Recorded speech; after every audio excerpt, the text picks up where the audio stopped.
E aí, mano, bem-vindo a mais um vídeo aqui do canal Sem Lorota. Hoje a gente vai falar dessa polêmica que é um participante do Big Brother que disse que gostaria de ter sido missionário e não foi porque se sentia rejeitado pela igreja, e também disse que se sentia mal de saber que ele iria para o inferno. Como assim? Do que estamos falando? Segura a vinheta aí que depois a gente vai falar sobre esse tema.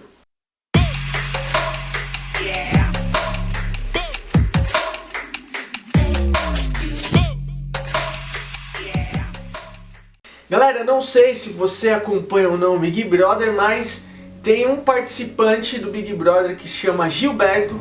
Ele é um rapaz homossexual e ele chegou a dizer algumas vezes sobre as suas experiências com a igreja e com Jesus dentro da casa do Big Brother. E essas denúncias, né, essas falas na verdade dele, demonstram o quanto que a gente precisa avaliar o nosso relacionamento com as pessoas. Ou seja, o quanto que a igreja na verdade está doente, precisa aprender a se relacionar com as pessoas, com o pecador, enfim. E a gente vai falar disso. Ele chegou a dizer que o sonho dele era ser missionário, mas que quando ele chegava na igreja e por ele ser quem ele é, por ele ter algumas atitudes que ele tinha, as pessoas o rejeitavam, né? Ele não tinha conexão com as pessoas. Depois ele chegou a dizer que ele sabia que ele ia para o inferno, que ele não conseguia lidar muito bem com isso, que esse pensamento fazia mal para ele, porque, segundo ele dizia que sabia que estava condenado pelas suas práticas, né? Porque a Bíblia condena essas práticas, prática da homossexualidade. Então, é interessante como ele tem um olhar de uma pessoa condenada, né? Ele se sente assim. E uma outra coisa interessante é que se você acompanha ele um pouco, ele sempre está falando o nome de Deus, ai Jesus me ajuda, ai meu Senhor e tal. Então, creio eu que ele veio de uma família religiosa, cristã muito provavelmente. Não sei, não pesquisei a fundo a vida dele. Mas uma análise que eu fiz e que tem sido algo que está no meu coração e eu quero deixar para você aqui publicamente, é que essa fala dele demonstra o quanto que nós como igreja ainda precisamos caminhar e aprender com Jesus, no sentido de acolher as pessoas e acolher o pecador. Uma coisa é fato, nós não podemos excluir da Bíblia o que ela diz ser pecado ou não, como cristãos, o que nós acreditamos, né?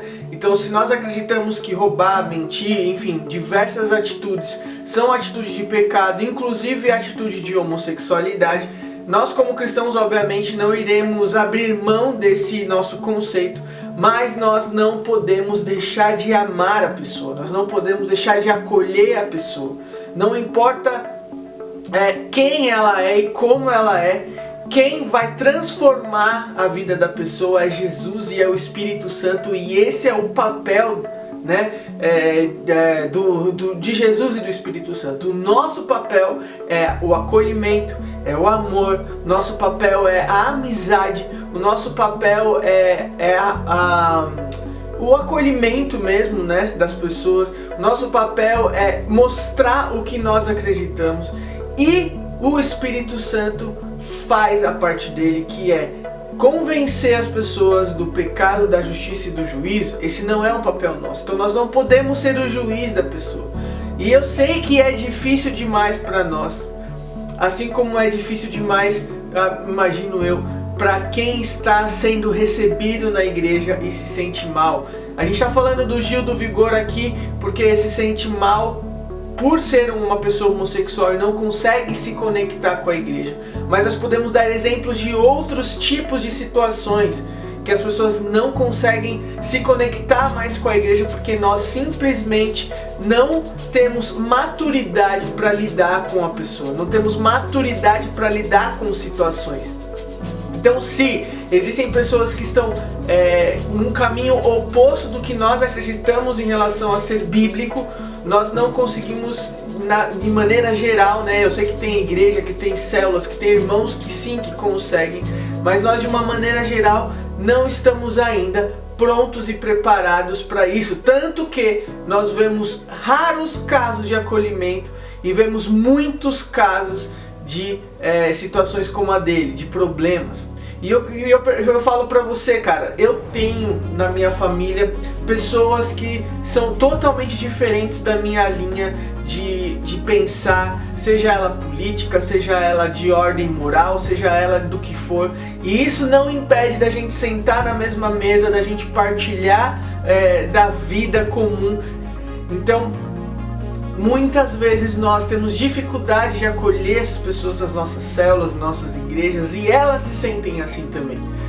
É claro que nós não podemos mudar muitas vezes como a pessoa se sente, né? Porque a gente não tem como entrar no coração da pessoa, mas nós podemos intencionalmente minimizar o nosso olhar de justiça, o nosso olhar de julgamento e o nosso olhar de desamor pelo diferente, pelo pecador, pelo que está ainda caminhando em um caminho de santificação. Eu quero deixar esse recado para você, para a gente olhar para o nosso coração. Não estou dizendo que a gente deve ser complacente, mas eu estou dizendo que nós devemos exercer amor mais do que exercemos justiça. Então, deixar o Senhor e o Espírito Santo fazer a parte dele. Nossa parte é ministrar o amor, nossa parte é ministrar a palavra com amor e esperar que o Espírito Santo faça o convencimento do pecado, da justiça e do juízo. Então, assim, eu não fico horrorizado, não fico mal nem nada com isso, mas eu quero deixar aqui o meu pensamento e a minha reflexão para você, para a gente construir como corpo de Cristo uma igreja que foi como Jesus foi. Jesus, ele era o contrário disso. Ele andava com as pessoas que ninguém queria andar, ia atrás das pessoas que ninguém queria andar. Então nós devemos ter esse papel diante da nossa vida diária. Nós temos que ir atrás de muitas das pessoas que ninguém quer ir atrás, acolher as pessoas que ninguém quer acolher. E isso foi o que Cristo fez. Ele acolheu com amor. Ele disse: olha, vai, não peques mais. Mas ele não deixou de se relacionar. Tanto que Maria Madalena estava com ele no período, até o período que ela se encontrou com ele, no período da morte e crucificação de Jesus e no momento de ressurreição. Então a gente percebe isso, a gente percebe o quanto Jesus, ele amava estar com os improváveis, ele amava estar com aquele que ninguém queria estar, e o quanto que a obra de Deus se realizava através disso. Eu não tô aqui para polarizar nada, eu tô aqui para fazer você pensar, porque eu quero fazer isso na minha vida, exercer isso na minha vida, e quero poder amar como Jesus amou, tá bom? Fica aí esse recado, essa reflexão. Deus abençoe você e a sua vida. Tamo junto. Não esquece de compartilhar, de se inscrever aqui no canal. Não se esquece de deixar o seu comentário, o que você acha sobre isso. E a gente tá junto. Até o próximo vídeo, galera. Valeu!